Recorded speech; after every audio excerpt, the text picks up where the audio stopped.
Bom, olá pessoal, meu nome é Wesley Souza, eu sou responsável por ministrar esse curso online aí na plataforma da Educafit de terapia manual ortopédica, introdução à terapia manual ortopédica, né? Vou falar um pouquinho de mim, eu sou fisioterapeuta formado, tenho especialização e formações na área da terapia manual ortopédica. Atuo com a terapia manual ortopédica dentro da minha prática clínica, sou proprietário e diretor da Expertise, a clínica de fisioterapia especializada. Ministro cursos e aulas em pós-graduações dentro desse tema, dentro das disciplinas desse tema. E hoje a terapia manual ortopédica está bem presente dentro da minha prática clínica. Então, qual que é o intuito desse curso? Fazer uma introdução aos alunos que irão adquirir esse curso dentro desse universo da terapia manual ortopédica e também trazer abordagens simples, mas abordagens com comprovação científica para que sejam aplicadas dentro da prática clínica. Então, para essa primeira aula de hoje, a gente vai fazer uma breve introdução sobre de fato o que é esse universo, o que é a terapia manual ortopédica, para depois, nas aulas seguintes, a gente começar a especificar mais sobre a funcionalidade, a aplicabilidade das técnicas e também a parte prática sobre qual técnica escolher, para qual tratamento, o que é importante saber, ok? Então, primeiramente a gente vai falar um pouquinho sobre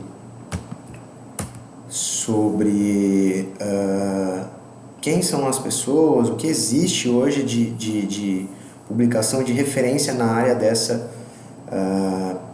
desse curso, né, dessa área de terapia manual.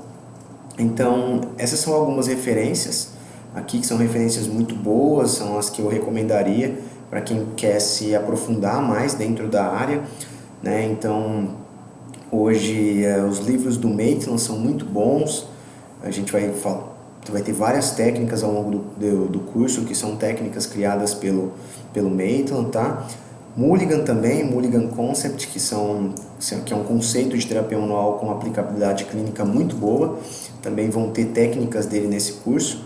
Esse livro aqui é ao meio, o Manual Physical Therapy of the Spine, que é um livro recente, não é tão antigo, e é um livro sensacional, um livro com uma abordagem mais moderna, que também é um livro interessante para quem quiser adquirir. São todas publicações internacionais, porém alguns têm uma tradução aqui para o idioma brasileiro, ok?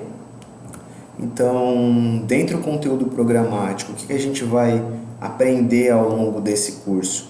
Dentro do conteúdo teórico vai ser o que a gente vai conversar hoje, que vai ser sobre a história da terapia manual, onde surgiu, como surgiu, quem começou.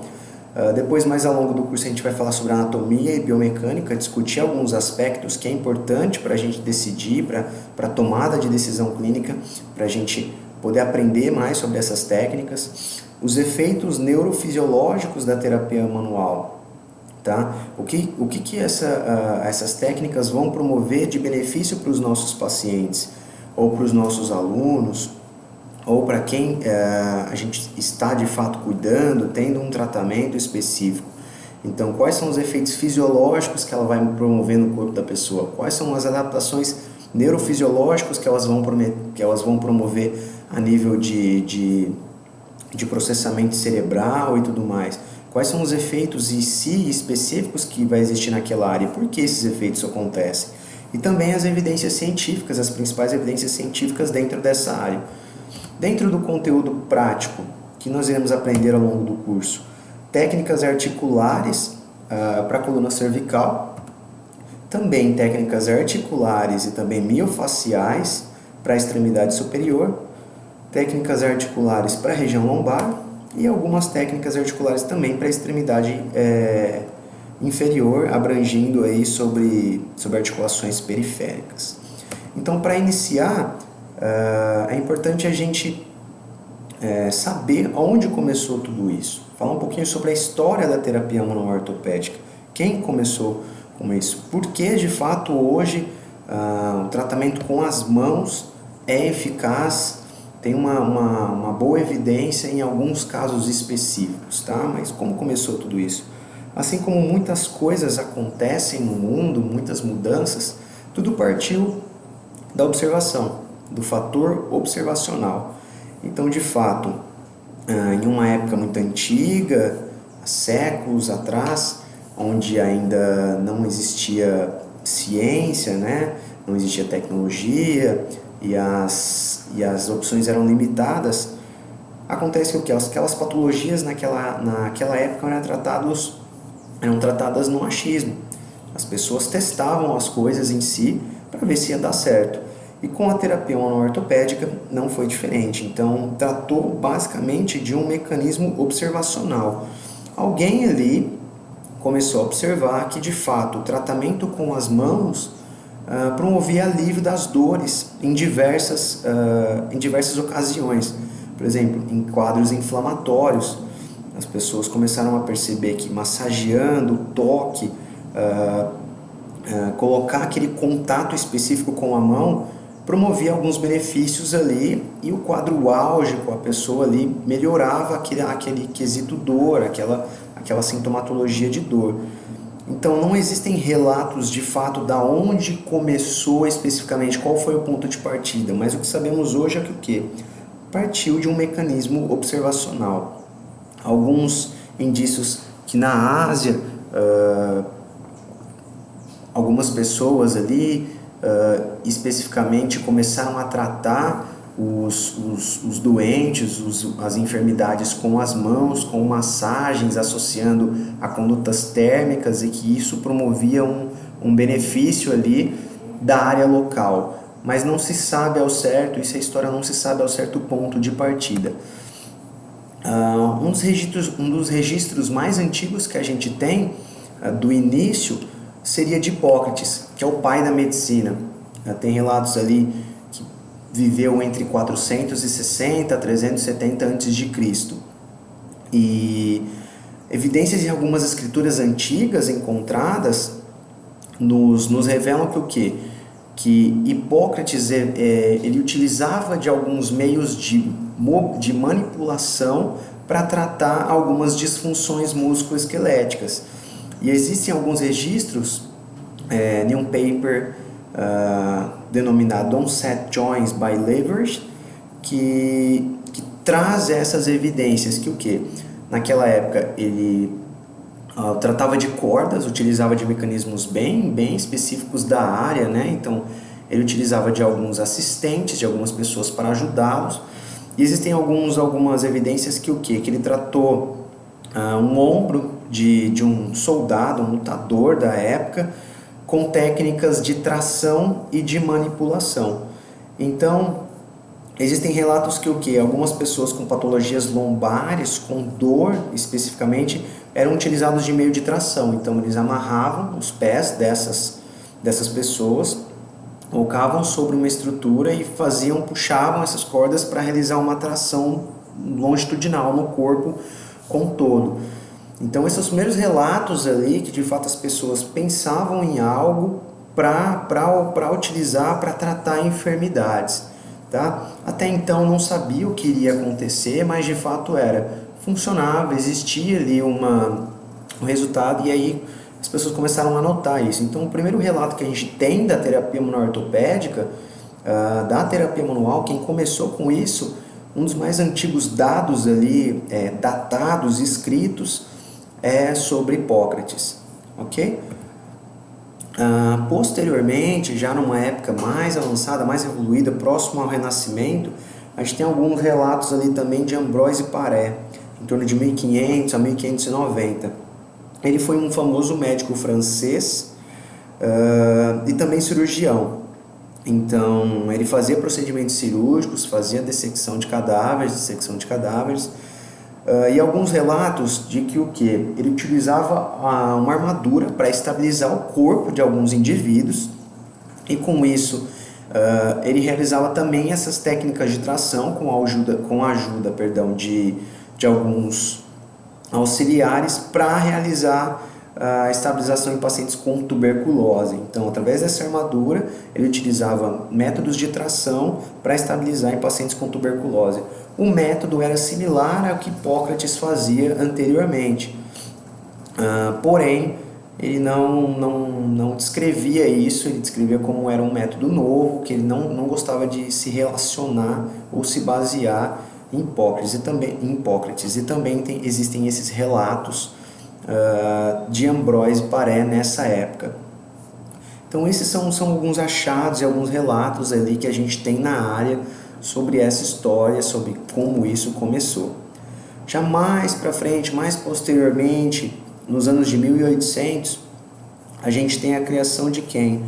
Do Royal Central Institute of Gymnastics, fundado em 1813 por Per Henrique.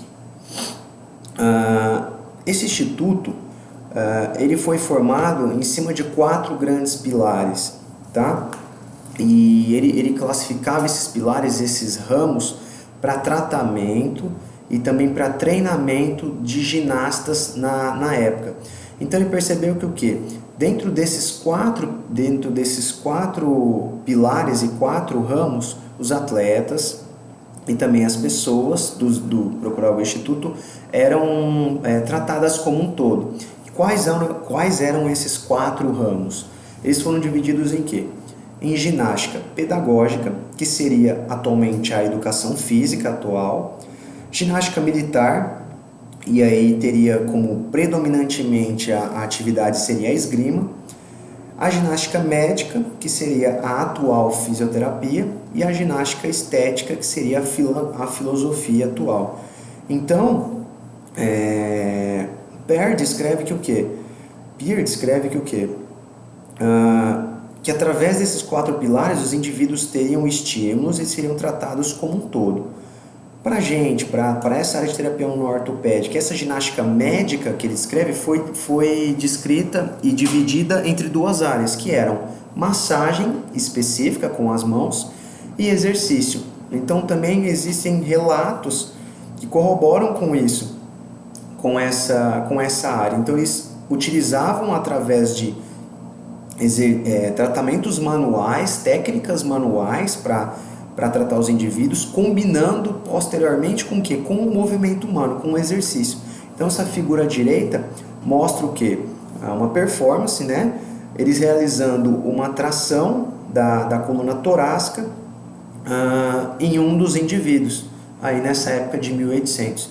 Então também são relatos específicos aí do que já existia nessa área, do que existia nessa época, e aí atualmente foi o início ali, o marco para se desenvolver a fisioterapia atual. Essas foram as primeiras pessoas que começaram a movimentar isso antes do surgimento da nossa profissão. E depois vem as grandes referências aí da nossa área e em si da fisioterapia, já quando a fisioterapia já foi regulamentada como profissão. Então, alguns profissionais que viviam na Nova Zelândia, Austrália, próximos a esse continente, esses indivíduos começaram a trabalhar muito com terapia manual e anotar, fazer o registro dos seus tratamentos. E eles nasceram em épocas muito próximas e acabaram que se conhecendo, e um teve um contato específico com o outro. Então a gente destaca quem? Sirax, Paris, Maitland, Mulligan, Grispin. Então esses caras ali foram os caras que começaram a trabalhar de fato com essa terapia manual ortopédica. Em 1974 foi o primeiro marco para a história da terapia manual ortopédica. Por quê? Foi a primeira vez que foi criada uma federação especificamente para regulamentar essa área. Então, em 1974, foi criado o IFO-MPT, The International Federation of Orthopedic Manipulative and Physical Therapists. Então, esses caras, principalmente esses 4 que estão na foto aí, que é o Maitland, Paris, Sirax e Grispin, eles foram os caras que regulamentaram isso. Eles regulamentaram isso em Montreal, tá? Nesse ano, e foi o primeiro marco aí da criação. E essa federação ela foi reconhecida pela Confederação Internacional, que é o WCPT, que é o World Confederation of Physiotherapy. Então esse foi o grande marco aí da história da terapia manual, foi quando ela de fato foi reconhecida internacionalmente. Então agora na próxima aula a gente vai comentar sobre essas pessoas específicas, né, sobre esses caras que criaram, que federaram isso, criaram essa federação após esse marco e como ela se desenvolveu ao longo dos anos posteriormente, também comentar mais sobre o modelo da terapia manual ortopédica e o que ela abrange hoje em dia. Ok? Até a próxima.